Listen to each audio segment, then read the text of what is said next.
So I'm here with Philip Sell from the University Hospitals of Leicester and Nottingham in the UK, and we're at the Eurospine 2018 meeting in Barcelona.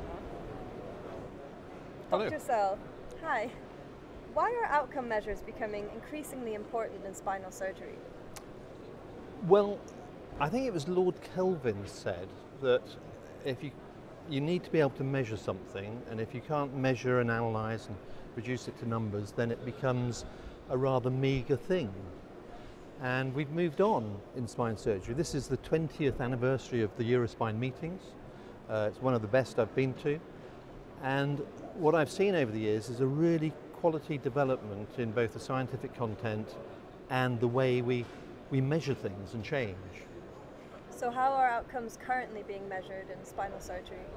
So the gold standards would be things like the Oswestry Disability Index or the Visual Analog Score, and we know what their minimal important clinical difference is, but they've been around for a while, so they're very generic spine measures. In the same way that we have general health measures like SF36 and EQ5D, we've used the Oswestry and the visual analog in spine for a long time, and I think now we need to get into more specific things for specific conditions. So we do have specifics, say, for scoliosis, but for tumours we don't really have any good outcome measures.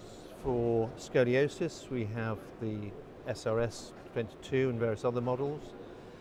In spine, there's a big difference between what somebody with a cervical myelopathy is after in terms of their recovery as opposed to somebody with a spinal stenosis. So we need to refine and define our outcome measures more precisely. So would you say that outcome measures are becoming more than just tools for research? Oh yeah, so they always have been, and so credible research is one really important thing, but I think the whole economic climate is changing, so you now have to prove that what you're doing with a patient has value for the patient and economic value for the purchaser of that healthcare.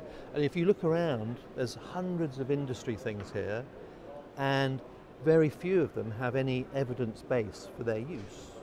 And the industry needs to engage in helping us research the value of their products, because otherwise health services around the world will not pay for them.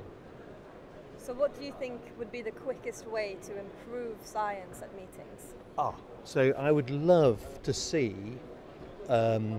abstract committees and program committees eliminating what I would call the surrogate healthcare measures that are used. So you sometimes see papers, sometimes unfortunately from North America, commonly, naming no names, but the critical thing is these things of length of stay in hospital, operating time. And we had a paper that, I won't quote the paper directly, but essentially they said, this procedure is much better, and there's a statistically significant difference in the length of time in OR.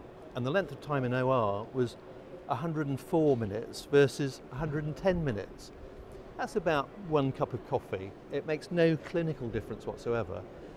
So that particular company that sponsored that research would have done far better to have had a proper, useful, patient-orientated outcome measure. And there was a great paper today on the podium that was a prize-winning paper. It won the Eurospine Journal Award from Gothenburg, looking at outcome measures specifically and comparing some of our global outcome measures to patient-related outcome measures, and showing that actually shorter is probably better and more responsive. So we're evolving all the time.